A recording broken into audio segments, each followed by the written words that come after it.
Good morning, everyone. Welcome to 10 Years Hence. I'm James O'Rourke, a professor of management at the University of Notre Dame, and I'll be your host for this series. Our guest and speaker for today is Hany Farid, a professor at the University of California, Berkeley, with joint appointments in electrical engineering and computer sciences and the School of Information. His research focuses on digital forensics, image analysis, and human perception. He received his undergraduate degree in computer science and applied mathematics from the University of Rochester and his PhD in computer science from the University of Pennsylvania. Following a 2-year postdoctoral fellowship in brain and cognitive sciences at MIT, he joined the faculty at Dartmouth College in 1999, where he remained until 2019. Dr. Farid is the recipient of an Alfred P. Sloan Fellowship, a John Simon Guggenheim Fellowship, and is a Fellow of the National Academy of Inventors. Good morning. Welcome, Dr. Farid. Good to have you here. Good to be here. Good to see you, Jim. Good. Well, as I may have mentioned to you in an email, of all our previous, you're the 6th speaker in this series. We have 2 more to go, but the previous 5 all mentioned your name during their talks. And so I thought, well, this is either extraordinary or he has a much wider network of friends than we thought.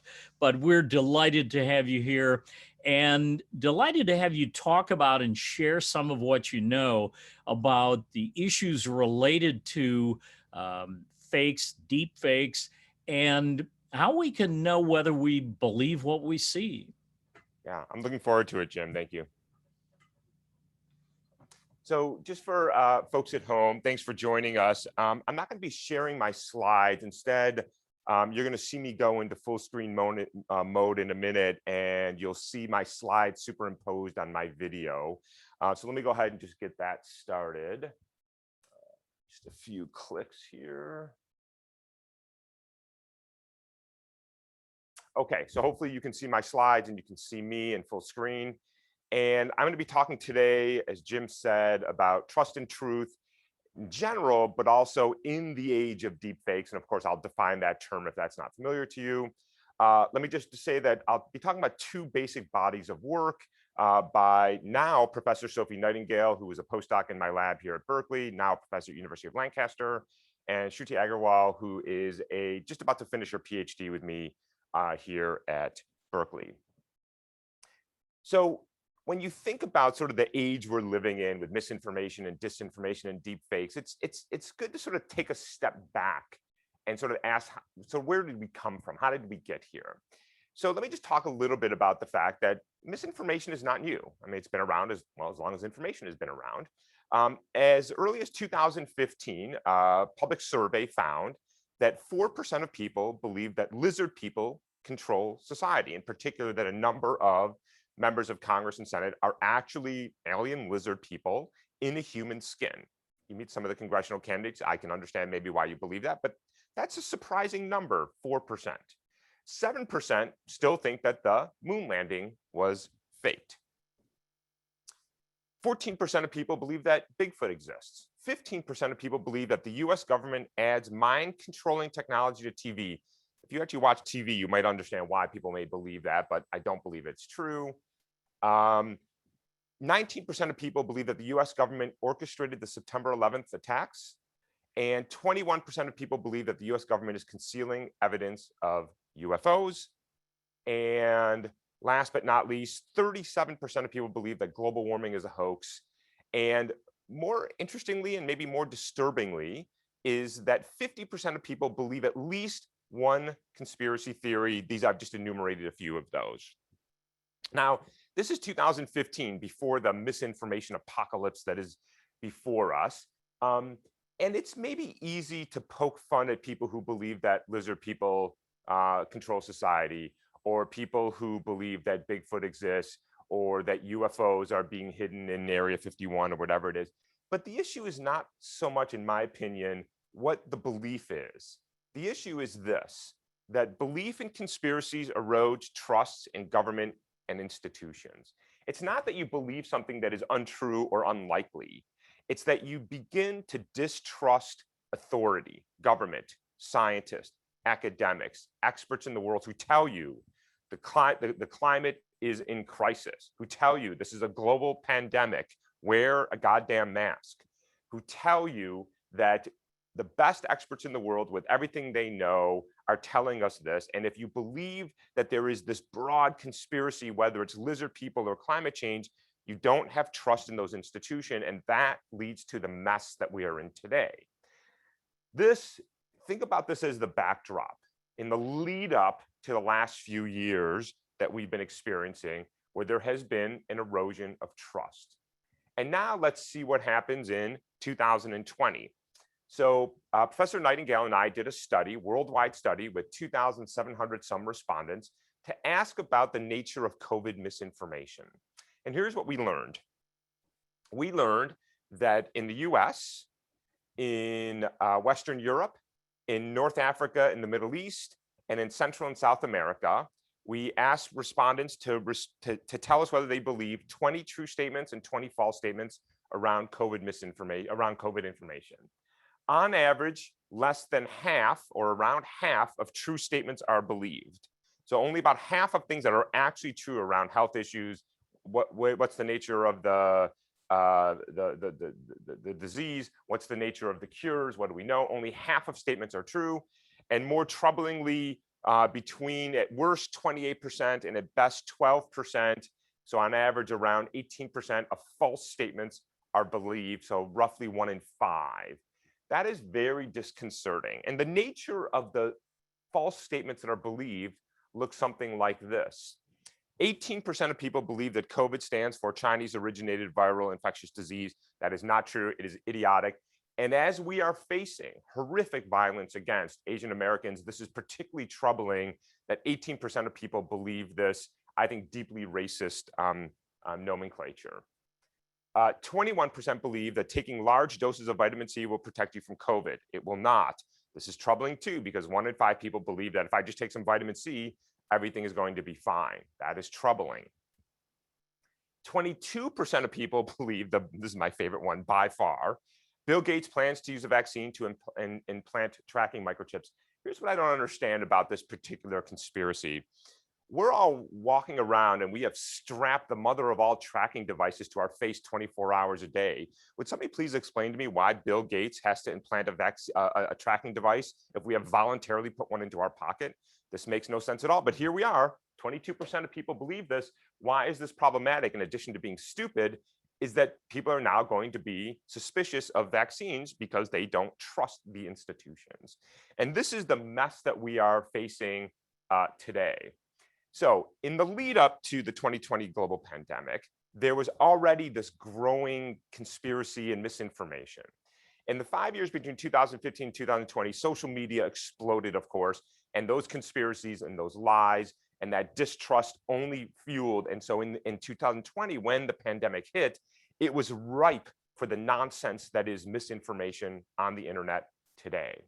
And so with that as a backdrop, now we're going to talk about deep fakes, because you can't really think about the problem of creating synthetic media if you don't think about what it is building on. And what it is building on is an existing ecosystem of lies, conspiracy, half-truths, and misinformation spinning around the internet, on social media, and on so-called news websites.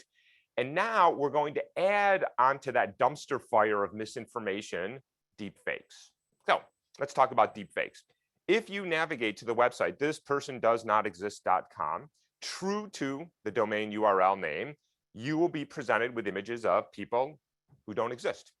Here are 6 representative images are completely 100% synthetically generated by a computer. And you can see it crosses gender, race, age, you've got facial hair, you've got glasses, you've got earrings. It's very, very compelling images of people who don't exist. I'm going to talk in a minute about how this is created. Here's one of my favorite examples of how one of these was misused. Teenager, bored during his holiday break, went over to this person does not exist, grabbed an image of a person and created a fake profile on Twitter and got that person registered by Twitter as a congressional candidate running for office, and got the election board to also register a completely fictional person as if they were running for Congress, and all they did was pluck an image out of this person does not exist to create this fake profile. That should be very disconcerting to everybody. So let's talk a little bit about how these things are created, how are they being weaponized, and then how do we think about a world when we can manipulate digital media in this type of manner. So let's first talk about how these things are made. It is surprisingly easy in some ways, at least conceptually. So here's the idea.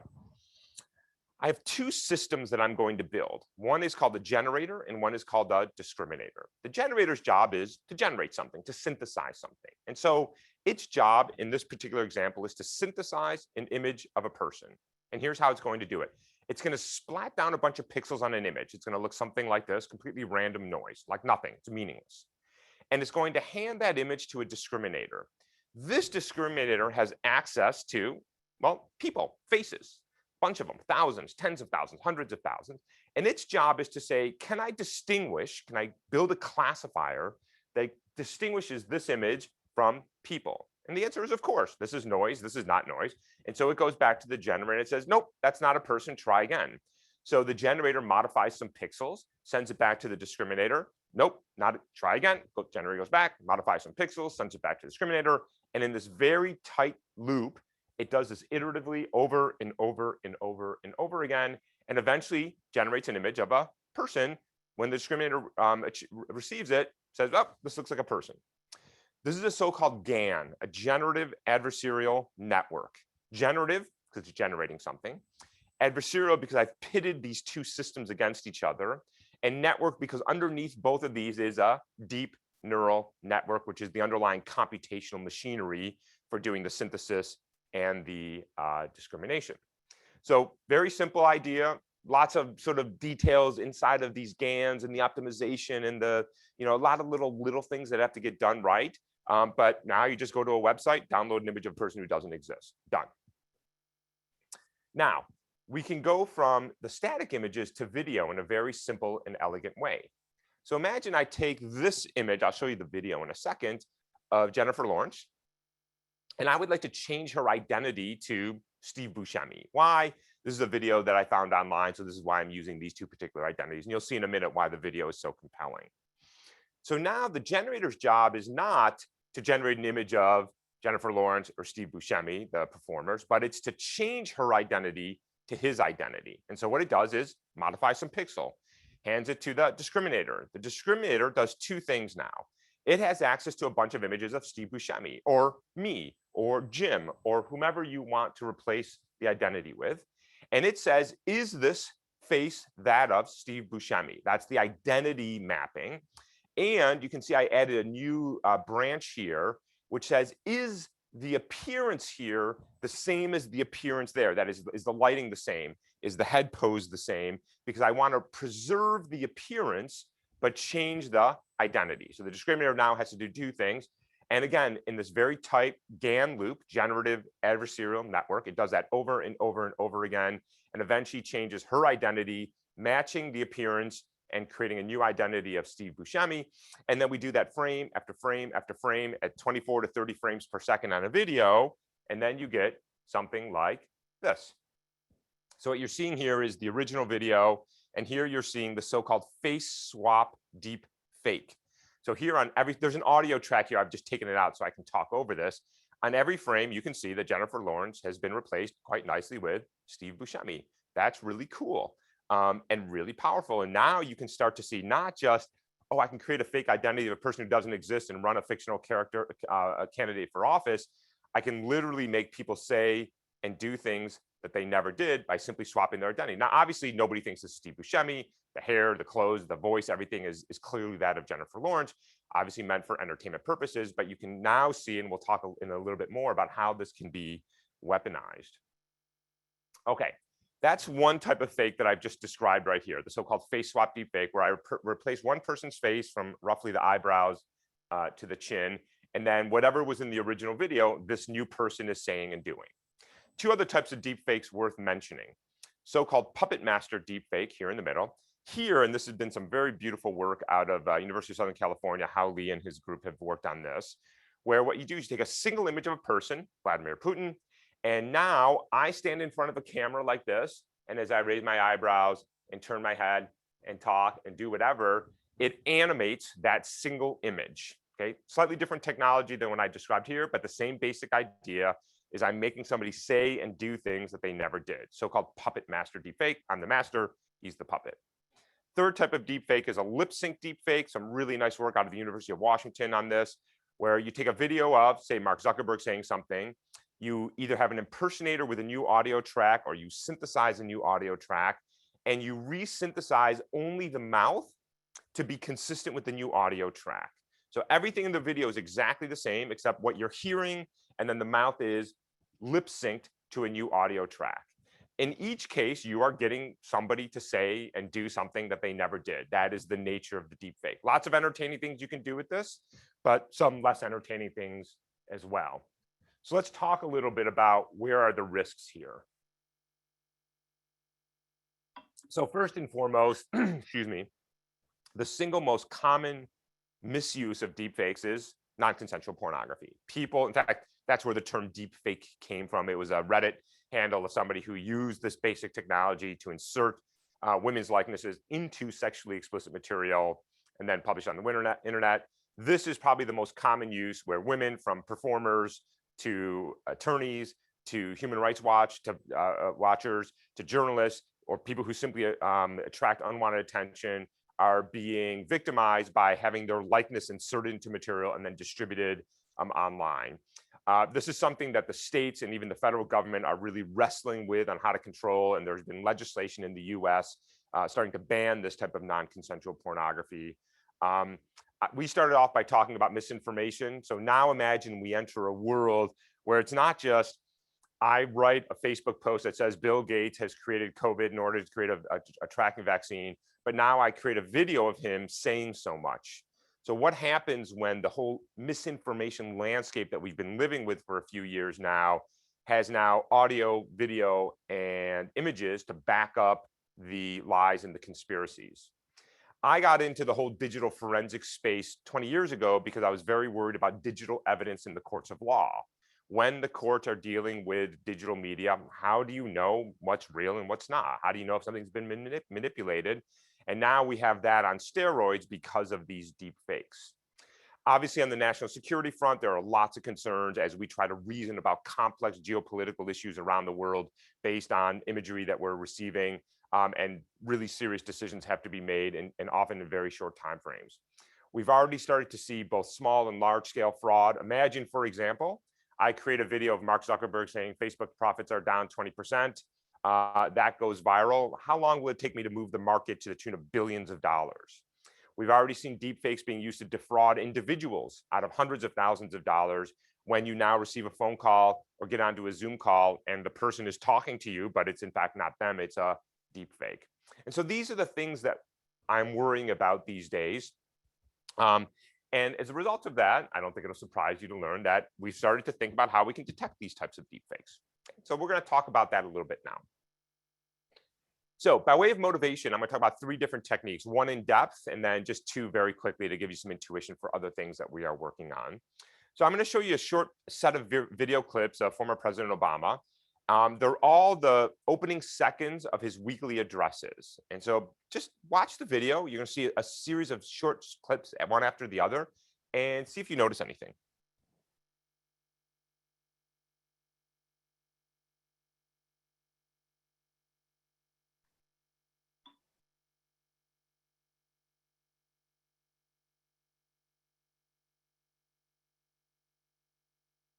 Okay, so I slowed the video down a little bit, so hopefully you noticed that when Obama started his, oh, and by the way, I turned off the audio. I should have turned it back on. He was just saying, hi, everybody. Hi, everybody. Hi, everybody. And what was he doing? He's lifting his head up and back down. Hey, everybody, like this little sort of nod, welcoming everybody. And you can see it right here, by the way. As he came down, he would purse his lips ever so slightly and then start talking. And he did it in almost every single opening weekly address. It was this little tick, this mannerism, this behavioral mannerism. And when we noticed this, we started thinking about, well, this is sort of an interesting thing, because I don't think other people necessarily do that. And maybe this is an interesting way of determining if whether the person you are seeing is in fact the person it purports to be, if you will, a soft biometric. So let's think about how we can exploit this. So here's a single clip of an authentic Obama video. And what I'm showing you here is over a 10-second on the horizontal axis time frame, two things. In blue is how much Obama is turning his head up and down in the affirmative, as if he is saying yes. And in orange is the down turning of the sides of the mouth as if he is frowning. What do you notice? They're correlated, right? So when one goes down, the other one goes down. When one goes up, the other one goes up. What's happening here? Well, if you watch Obama's former speeches, when he's angry, upset, delivering bad news, sad, he tends to turn his head down a little bit and look just ever so slightly down. So his frowning and his head rotation are correlated. Okay, that's interesting. Now let's imagine we have a lip sync deepfake. This is one frame from a lip sync deepfake. Now, what have I done in a lip sync deepfake? I've decoupled the mouth from the head. So the head may have been upset and turning itself down, but the mouth is now doing whatever the mouth wants to do according to the new audio track. And so now what you see in the same graph, time on the horizontal axis, blue is head rotation, orange is frowning, is they're decoupled. They don't know about each other. And so what we've discovered is that everybody has like their own little tics. Now for Obama, it's the, hey, everybody, it's this head rotation and frowning. But for former President Trump, it's a little bit different. So original Trump video, frame from the video here. And here, what I'm showing you on the horizontal axis, again, is time. But in blue, this time is the chin pucker. If you've seen the Trump speak, you'll see when he does this. And the orange is the mouth open. Okay. And what do you notice here is they're decorrelated. So when his mouth is open, he doesn't pucker his chin. When his mouth is closed, he does pucker his chin. This is a face swap deepfake that we made of Trump. It's Alec Baldwin from Saturday Night Live, and we've inserted Trump's face from here to here onto Alec Baldwin. So underneath it, it's not Trump, but it looks like Trump. So notice here what Baldwin does is he has this sort of caricature of Trump. And so when he opens his mouth, he also puckers his chin. So he took these two characteristics of Trump and he just sort of exaggerated them, but he did them sort of with the wrong dynamics. Right? He coupled them instead of decoupling them. And now we can see that, this in fact is not characteristic. Now, everybody's a little bit different. That was Obama's, that was Trump's, and I'm going to show you some more people in a minute. Now, let's think about the nature of these three deepfakes and why this might be interesting. So here, fundamentally, what's the problem? It's not Steve Buscemi moving and talking. It is Jennifer Lawrence. It's the underlying identity. What's the problem here? It's not Putin, it's me in front of a camera moving him, so the mannerisms are mine, not his. So in both of these cases, it's an impersonator. It looks like the person that it's trying to purport to be, but the motion, the mannerisms, even if it's an impersonator, is not that person. Here, the problem, as you saw with the Obama example, is I've decoupled the mouth from the head and they don't know about each other anymore. So by going after these mannerisms, it's not so much that I'm going after deep fakes, it's that I'm going after impersonators or the decoupling of the characteristics that is distinct to an individual. All right, so here's what we're going to do. So let's see if we can now measure these things and see how effective they are at distinguishing individuals from their deep fakes or impersonators. So we're going to start with a video, and we are going to do some very simple face tracking. The blue box is 3D head rotation. You see the red markers around the face, which are the eyebrows, the eyes, the mouth, all that. And then the eye direction are those green lines coming out. So on every single frame of a video, we have this face and head tracking to start with. And from that, we extract so-called action units, a total of 18 of them. The action units are things like my eyebrows are raised, my mouth is open, I puckered my chin, I furrowed my brow, so-called action units, standard measurements that you can make from the face tracking that I showed you earlier. And then we have two head movements, which is rotation up and down and rotation side to side. We're going to ignore this rotation in part because we're looking at politicians. And when they speak publicly, they tend to do this a lot just because they're scanning the crowd. It's not diagnostic, so we just throw away that head rotation. So on every frame of a video, we have 20 measurements, 18 action units, 2 head movements. On every single frame, I can tell you how much am I furrowing my brow, how much am I raising my eyebrows, how much am I rotating my head. And what we're going to do is we're going to look at correlations. We're going to ask, is the head rotation correlated with the frowning? Is the mouth open anti-correlated with the chin pucker, and so on and so on and so forth, for a total of 20 choose 2, or a total of 190 total possible correlations. So each individual 10-second clip gets boiled down to 190 correlations, 190 numbers. I'm going to take those 190 numbers and I'm going to slam them into a two-dimensional space so you can visualize it. Every little data point that you see here, there's thousands and thousands of them, is a 10-second clip for Harris, Hillary Clinton, Elizabeth Warren, Bernie Sanders, Donald Trump, et cetera, et cetera, et cetera. By the way, you can tell these names were from when we were doing this research initially during the Democratic primary in the lead up to the 2020 election, which is why you're seeing the names that you do see here. Everybody has been color coded. Kamala Harris is in blue, Hillary Clinton is in green, Elizabeth Warren is in the darker green, Bernie Sanders is in brown, and so on and so forth. Let me just mention all of these points here and labeled FF. This is the so-called face forensic database. These are all different individuals. And this was here just part of a sanity check that I'll show you downstream a little bit. So you can ignore those points from here. But what do you notice? Pete Buttigieg, Joe Biden, Beto O'Rourke, Barack Obama, Kamala Harris, they're all tightly clustered, even in this two-dimensional space. They originally 190 dimensional. This, by the way, is just a T-SNEAD visualization for doing unsupervised learning, clustering, if you will. So everybody is tightly clustered. They have consistent mannerisms that we've measured, and they're distinct from each other. All right, so how is this useful? Let's go back to Obama. Here he is in orange here, and all of these videos down here are different types of deep fakes: face swap, puppet master, and lip sync. And so what we're going to do is we're going to build a one-class classifier. We just use a very simple, straightforward support vector machine. We say all of these videos are real Obama. That's all we know. We've never seen a deep fake in our life, but we now have characterized the nature of Obama's mannerisms. And anybody who lives outside of here, it's not really that they're a deep fake. It's just not Obama, which is really all we care about. Because if it looks like Obama, but the mannerisms are not, it's deep fake. If it looks like Hillary Clinton, I'm not worried about it. It's not Barack Obama. Fine, that's not the problem. So we build a one-class classifier on the training data of only real Obama, Harris, Clinton, Warren, et cetera, et cetera. And then anybody who lies outside of that is not the mannerisms of the person that it was trained on. So let's see how this works. I'm going to show you a deep dive into Obama. We've done this on a number of people. He is representative of the accuracy across everybody. So we start with a whole bunch of original videos of Obama. Super easy to do. Go to YouTube. You can download hours and hours and hours of him. Our friends up at University of Washington created for us a number of very good lip sync deep fakes of Obama, where they just took an audio from one video and stuck it into another video. There's just a good Obama impersonator out there. So this isn't a deep fake. It's a real person. It's a real video, but it's not Obama. It's somebody else. We should be able to detect that because we're not really going after deep fakes. We're going after impersonators, whether they're real impersonators or digital impersonators.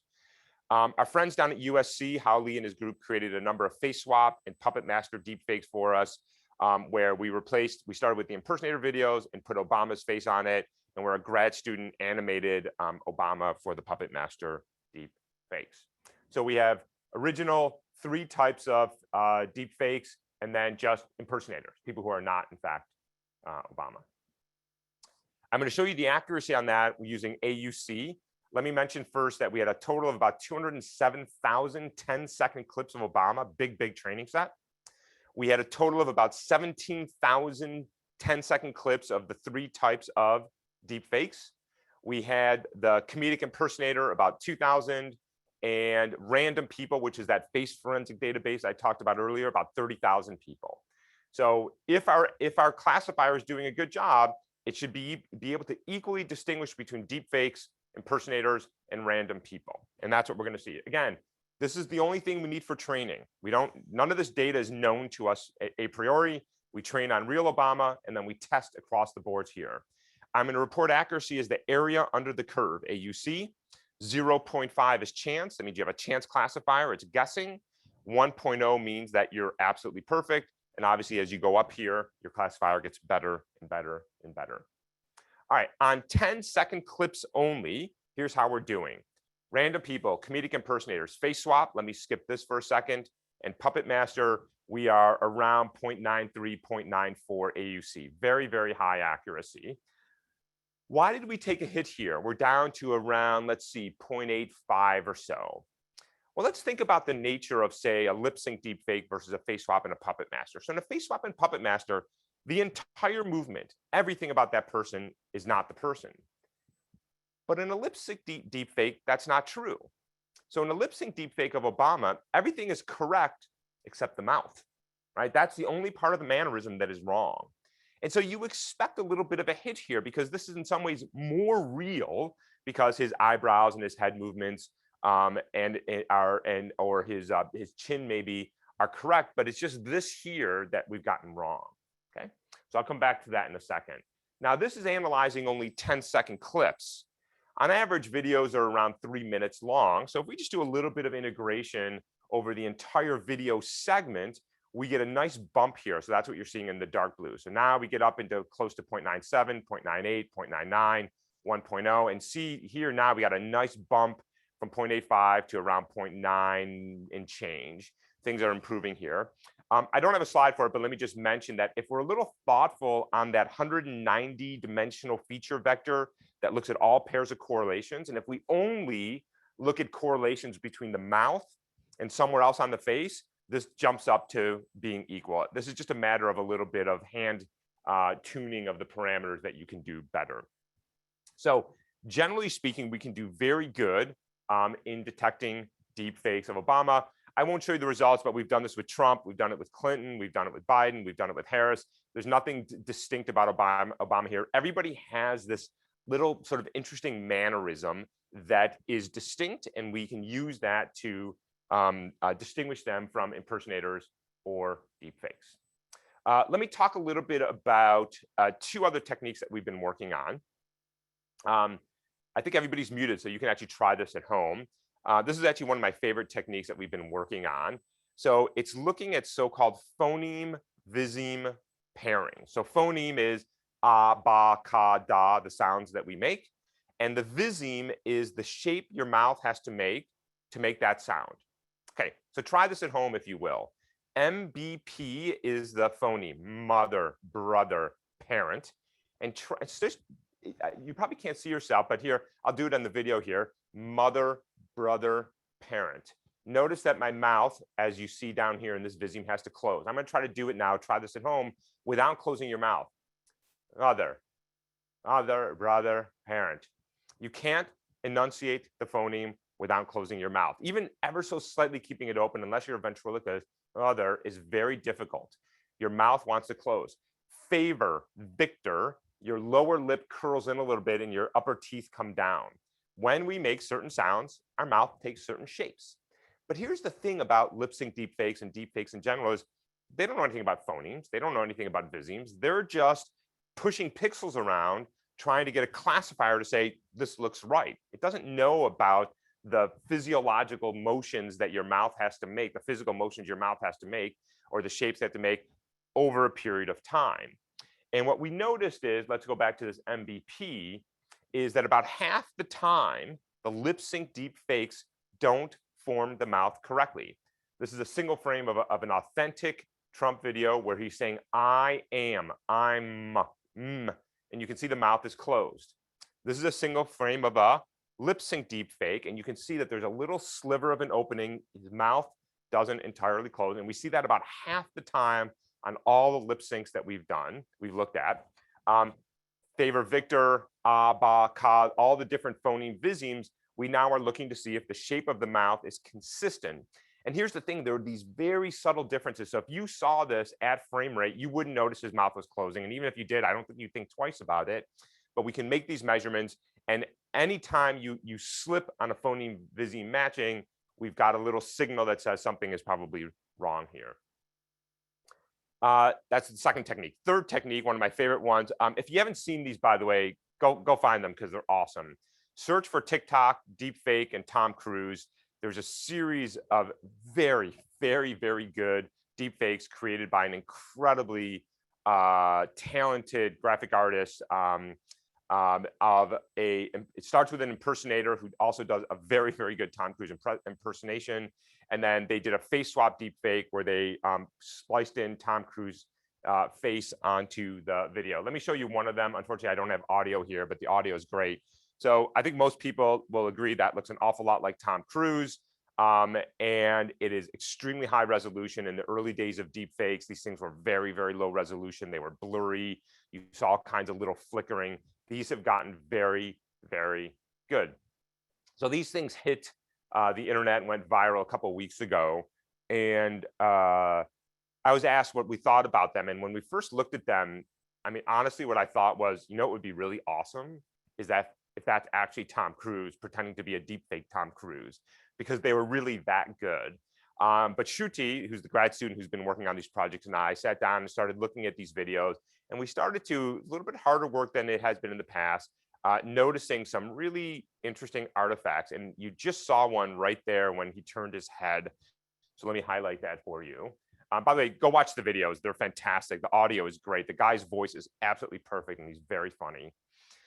This is a single frame from the video you just saw. You saw him at the very end. He turned his head there, and you can see very clearly his ear, his right ear here.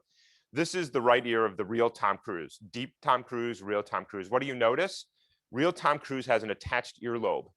This lobule here is actually attached to the side of his head, as a small percentage of people do. What do you notice here? It's not attached. The ears have actually been shown to be a pretty good biometric. Not a biometric the way fingerprint, DNA, iris is, but you can see distinct differences in the shape of the ear.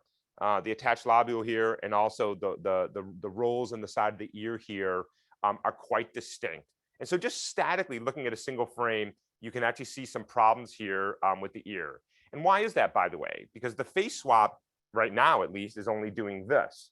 It doesn't know about this or anything else. It's only doing the face because that's what we focus on, right? So when you look at somebody, you're not looking at their ears. There's a triangle that you look at. You go from the eye to the mouth, and this is what we focus on. Nobody's thinking about your ears, but biometrically, there's a nice little signal there. Now, in addition to that, there's an interesting dynamics between your mouth, your speech, and your ears.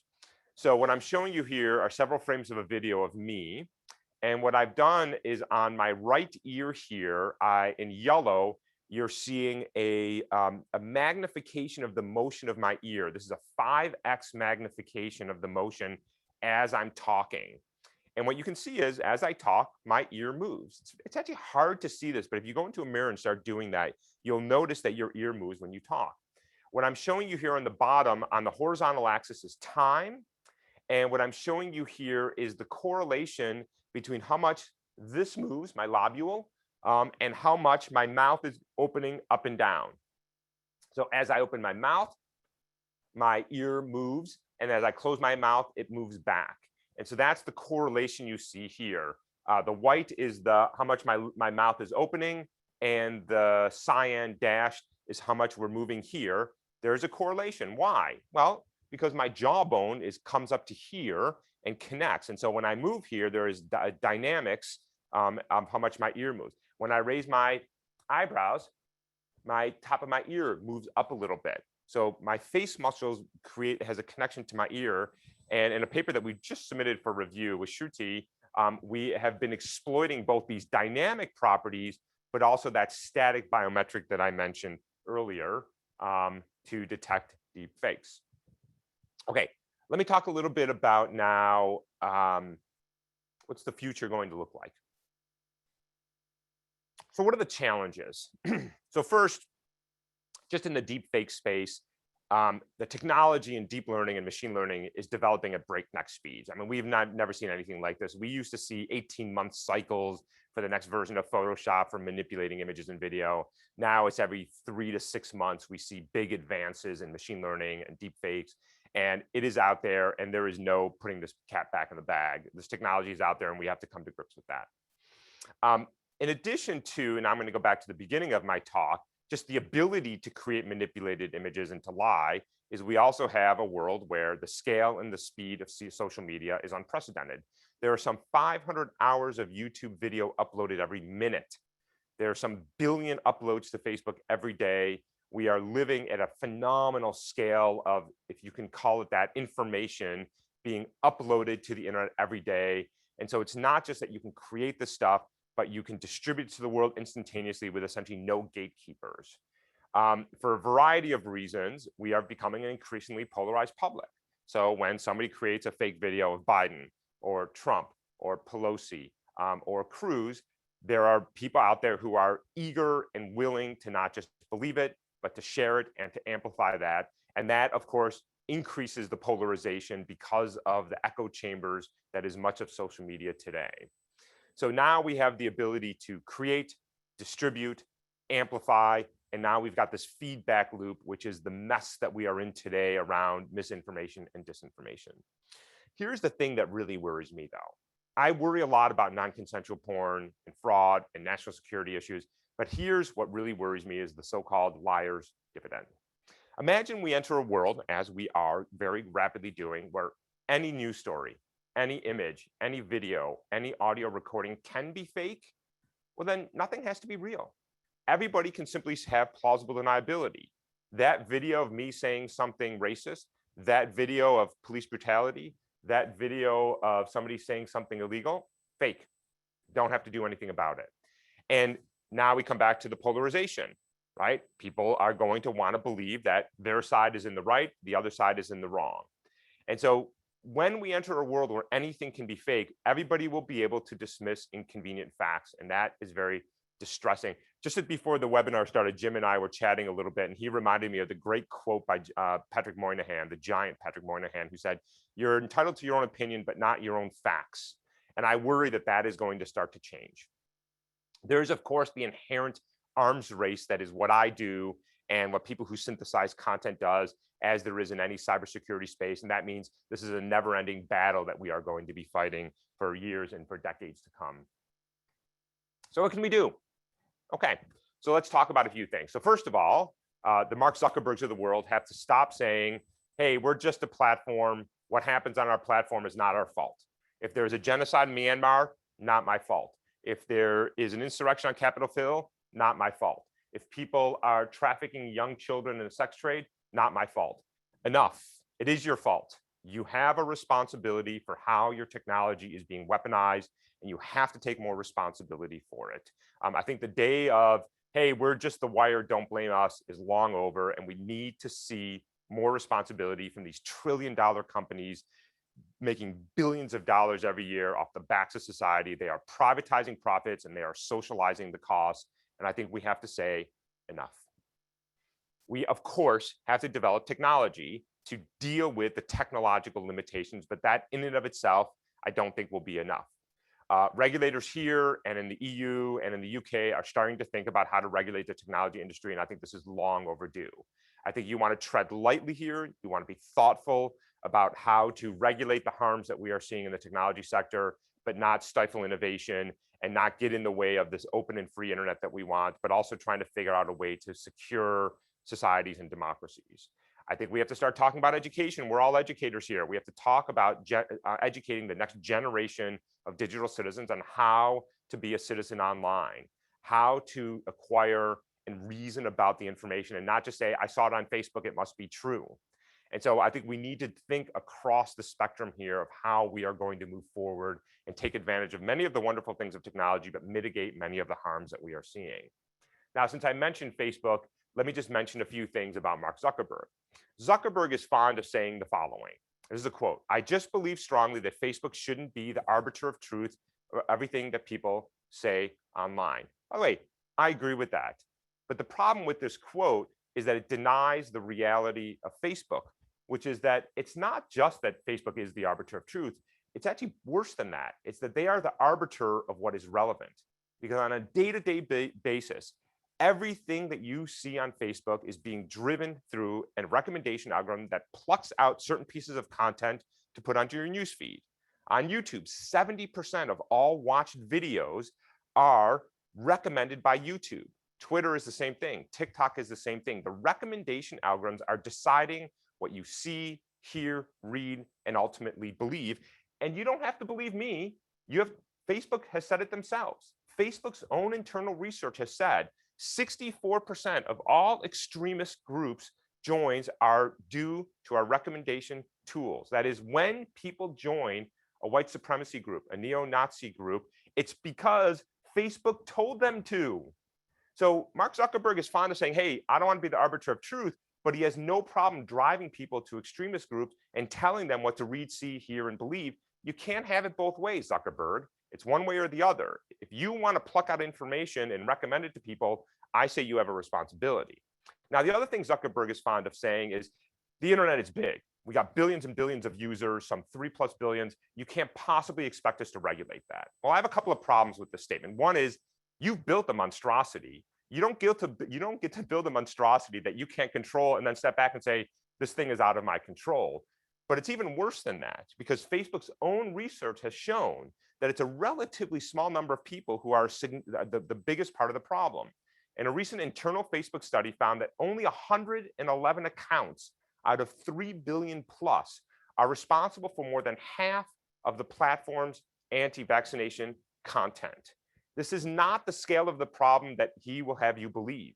This is a much more manageable problem because of things like this. It's a relatively small number of people who are responsible for a significant amount of the problem, and he knows who they are because his own research is doing it. But here's the rub, is that what the research has shown them is that as content gets closer and closer to the line of things that are not allowed and illegal, they start to maximize engagement. What his algorithms have figured out is the more outrageous, salacious, conspiratorial, and fake content engages user more. And he is in the engagement business. He is in the business of keeping you on his platforms for as long as possible to extract your data and deliver ads. And so the most outrageous stuff is good for business. And now we are at odds with each other. You don't get to hide behind, I'm not the arbiter of truth. You don't get to hide behind, this is a hard problem. You've built the monstrosity and you now need to fix it.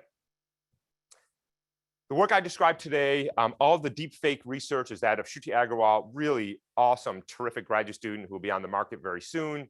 And the misinformation surveys and a lot of other things that we've worked on in my lab are with now Professor Sophie Nightingale, who just recently joined the faculty at University of Lancaster over in the UK.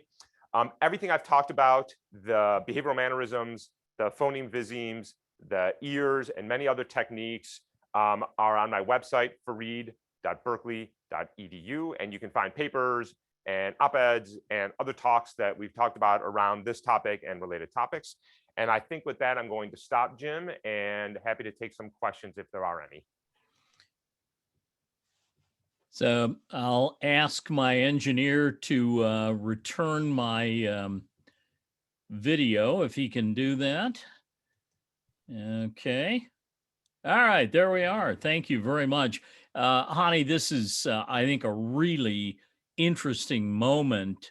And I genuinely appreciate what you've been able to do for us. So let me go to the questions that have come from our viewers. One that I think is particularly interesting because of the urgency asks how quickly this analysis can be done. In a national security situation where leaders need to make decisions fast, is it possible for them to have this information in real time that videos were manipulated?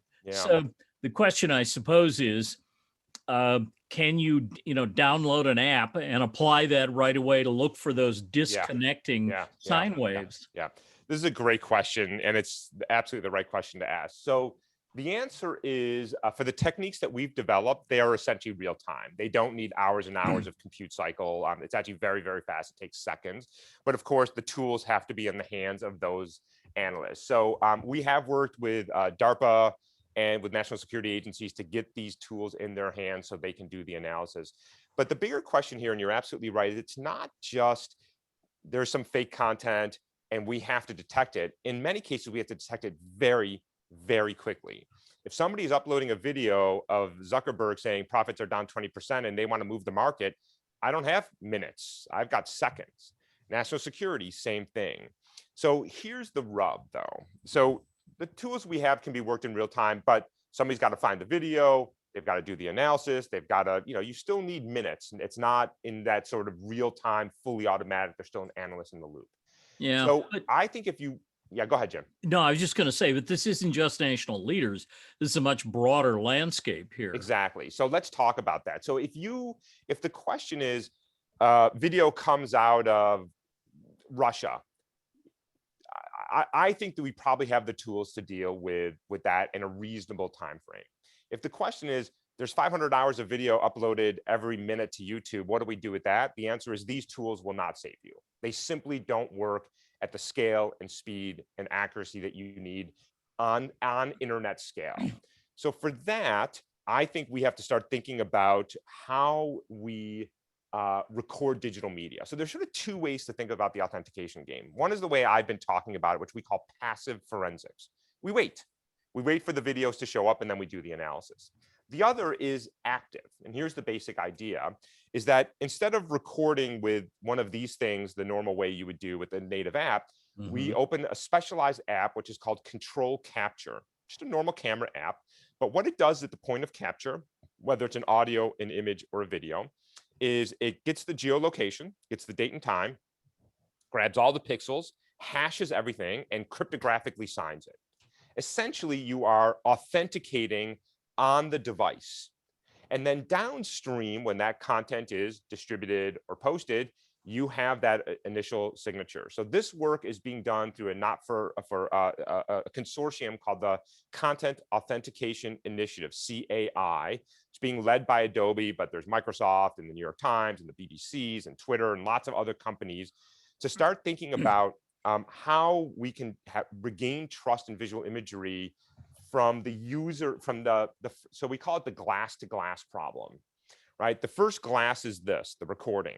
The second glass is this thing when I'm displaying.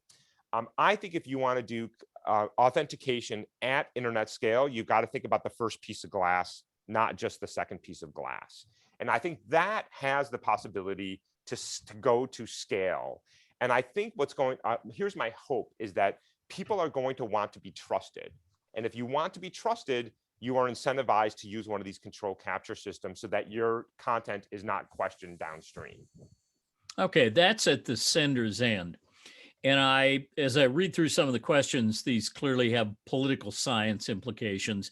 I live in a business school. So the capitalists on campus are all herded into one confined facility, and we talk to each other about this stuff. Yeah.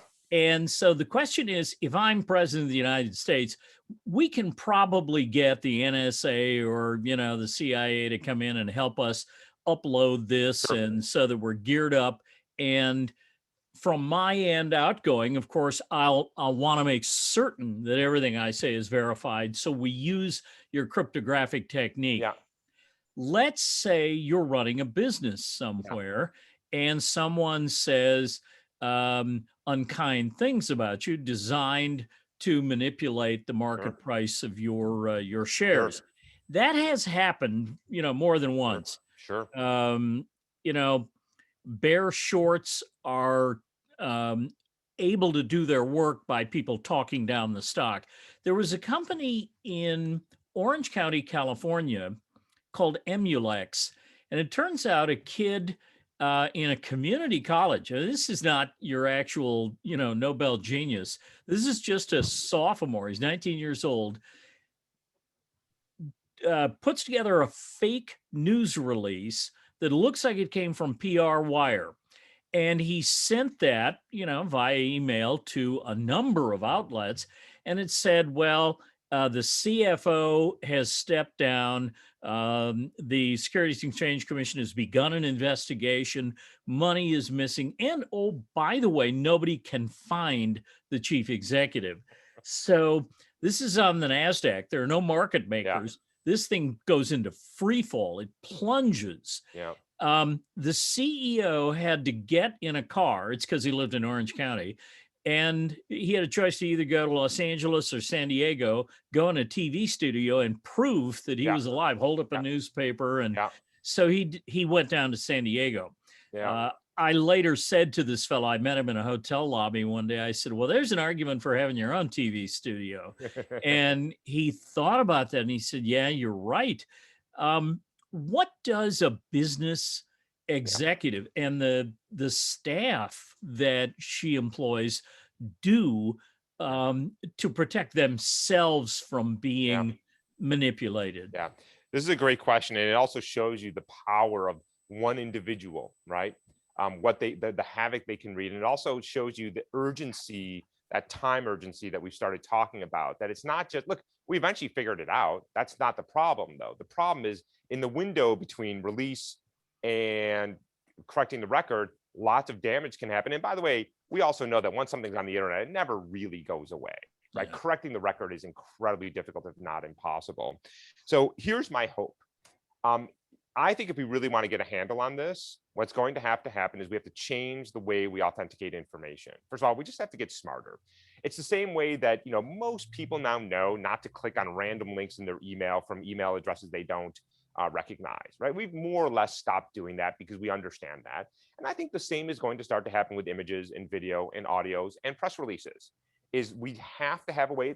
Here's a way to think about it. When I navigate to a website now with HTTPS and it's been verified, there's a little lock up in the corner telling me this is a trusted website. We sort of need that same type of trust mechanism for information, right? And what's going to happen is when you have that, you trust it. And when you don't, we take a breath. We don't write the press release. We don't sell our stocks.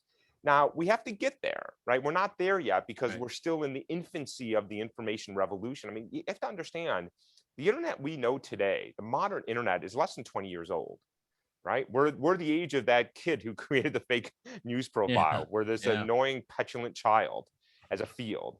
And so this is the growing pains of the field, and we're going to have to get better. And I think that, one thing that we've all started to recognize is that this idea of the internet, that we democratize access to knowledge, that we take away the gatekeepers and the truth will come out. It's Brandeis's concept, right? Yep. That the best response to false information is more information is not working. And the reason it's not working, by the way, is because Mark Zuckerberg has his thumb on the scale, right? It's that information is not equal on the internet. It's the most outrageous in the lies that are promoted because it's good for business. And we have to change the business model. We have to change the way we authenticate information. We have to change regulation, and we have to change our behaviors, right? We've all fallen for it. We've all seen something and fallen for the fake story, the conspiracy, the lie, and it's embarrassing. I think over time, we will get better, but it requires a lot of pieces to fall into place. Yeah, I fell for it myself on April 1st. I had failed to check the calendar. I went to a website that posts openings for people in communication, and I'm looking for my students. Top of the list, it says presidential dog trainer.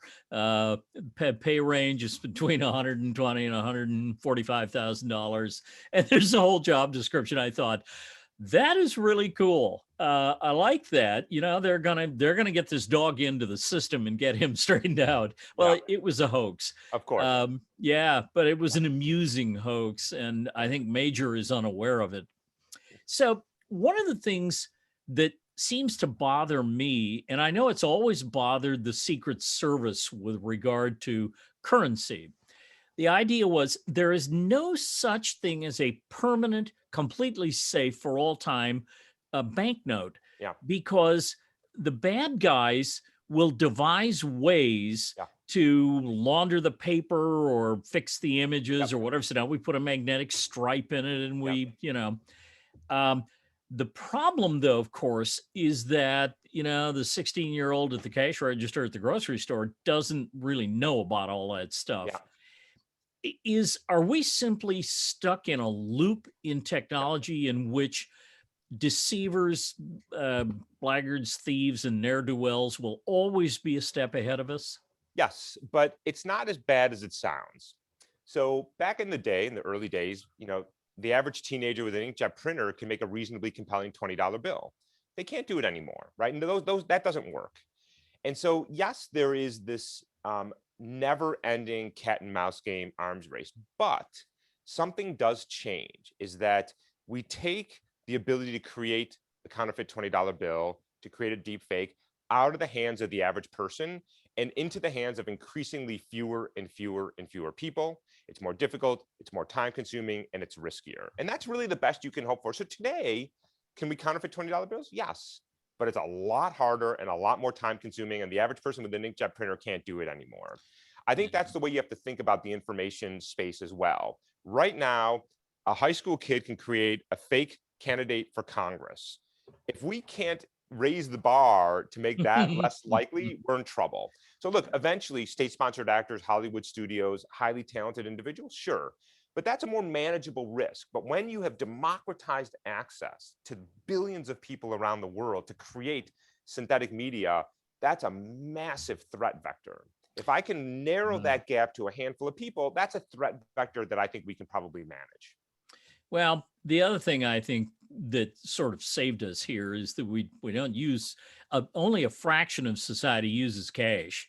And I put maybe, I don't know, maybe the beginning of February, I put 3 or 4 $20 bills in my wallet. They're still there. Yeah. I just don't use the problem has cash. solved itself now, essentially. Although we have a whole nother set of problem with bank fraud and credit card fraud. And here, for example, at the UC system, we had a massive data security breach where everybody's banking information, social security numbers were breached. And now we have this other set of problems. It's not the old it's not an analog fraud problem. It's a digital fraud problem. So I think we've just replaced one problem for another. Okay. So are we going to have to regulate the way information is gathered, processed, and perhaps posted or transmitted? Yeah, this is a dangerous space right now, because the one thing we don't want is the government regulating access to information, right? I think most of us agree on that. Yeah. On the other hand, most of us are looking at the internet today and thinking this isn't working. What was the idea of the internet is we take away the gatekeepers, the corporate titans of the CBS, NBC, ABC News, the New York Times, and we allow everybody to have access to information. But what we've done is we've replaced editorial rooms that, while not perfect, at least had standards, with Mark Zuckerberg and Jack Dorsey. That is not an improvement in the landscape, because there is no editorial standards at Twitter and Facebook. That's not what their business model is. Their advertising business is.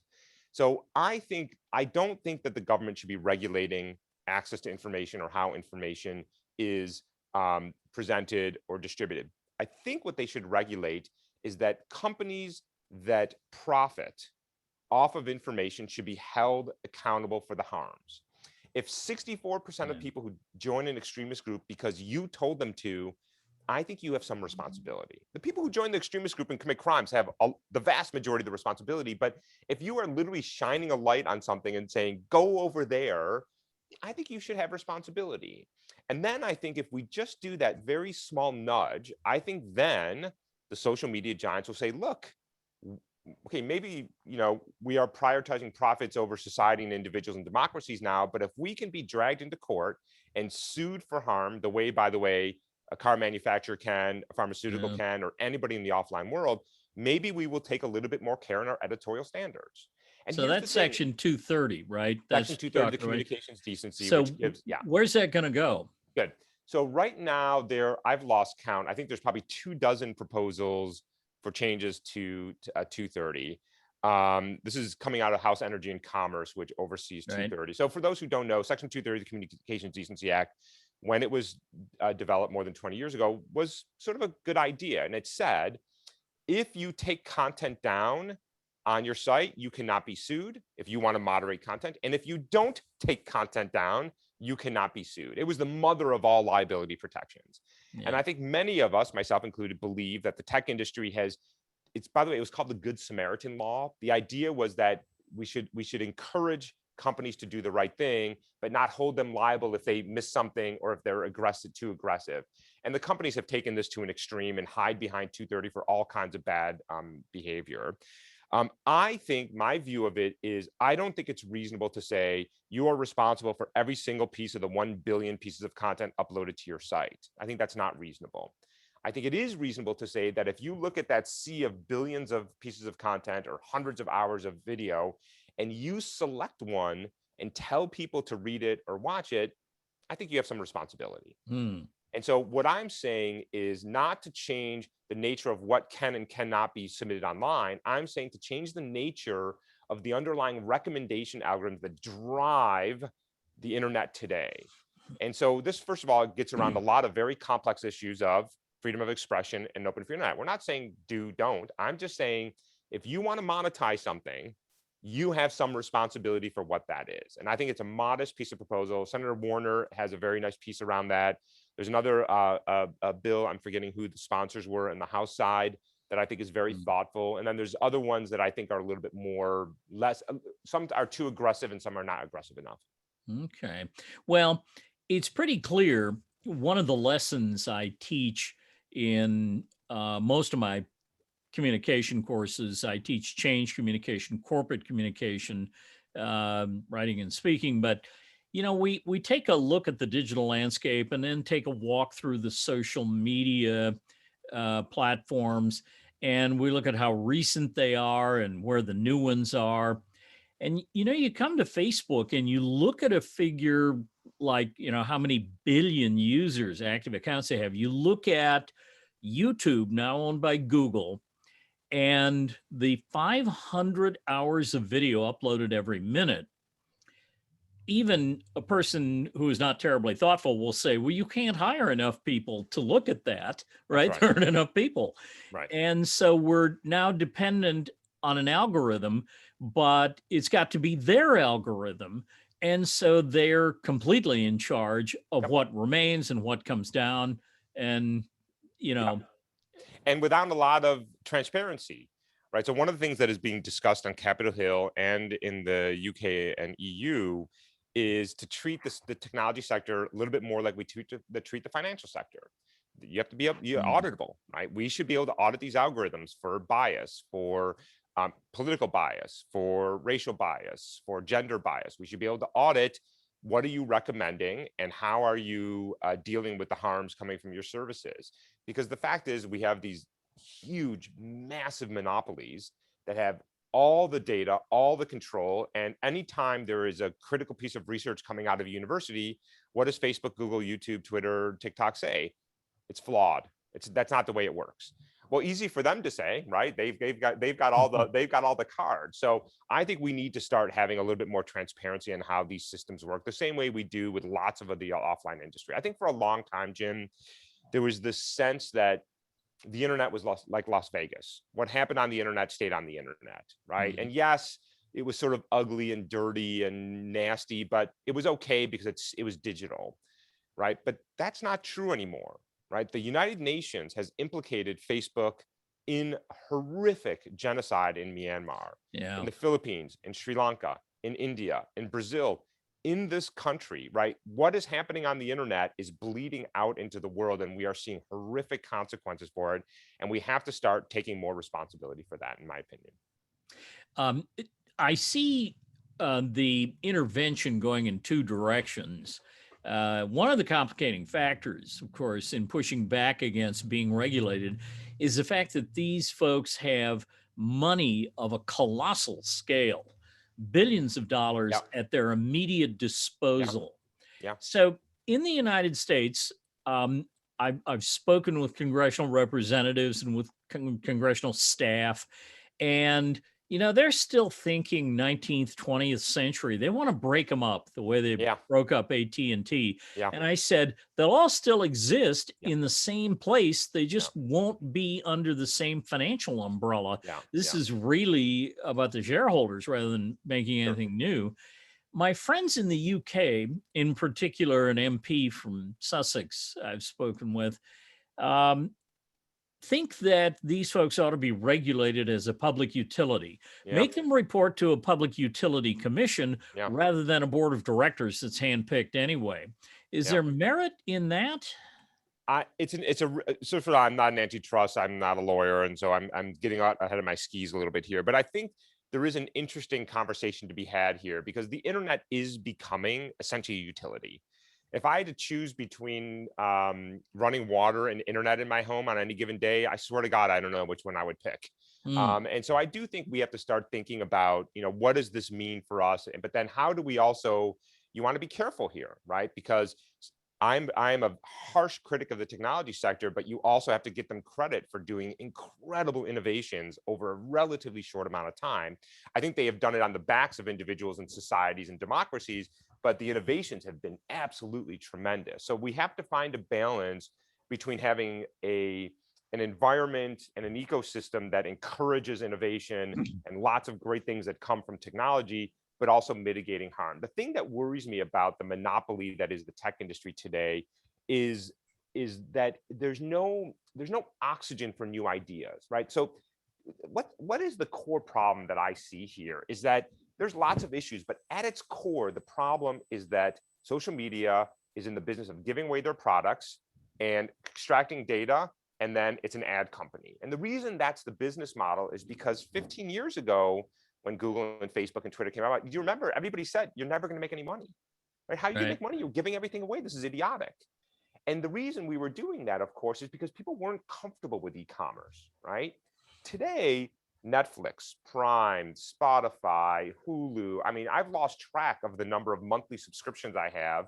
And so people are more comfortable with commerce. We're more comfortable paying for things. I buy music, I buy movies. I don't pirate them anymore the way we all did 15 years ago. But the core business model is still ad-driven, privacy invasive. So what I would like to see is, and the problem, of course, is anytime a competitor comes along, Google, Facebook, just absolutely crush them because, as you said, they have an infinite amount of money.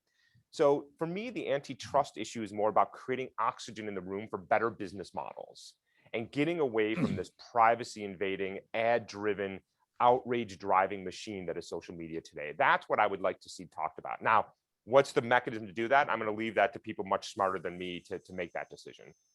Well, these fellows are unelected. I mean, it was not that long ago, corporate officer at Twitter said to me, Jack Dorsey, properly motivated, I think, said, well, we're going to bring everybody into a conference room. By everybody, he means all 6 of his senior employees.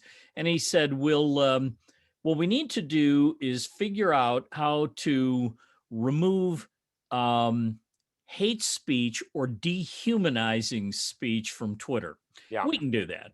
So they went in, they drank a lot of coffee and ate donuts, and then 3 days later concluded they not only couldn't do that, they couldn't even define dehumanizing speech. And they said, to their embarrassment, that if we began with the obvious, the president of the United States couldn't have a Twitter account. That's right. So things get complicated really, really fast. Here's my thing, Jim, is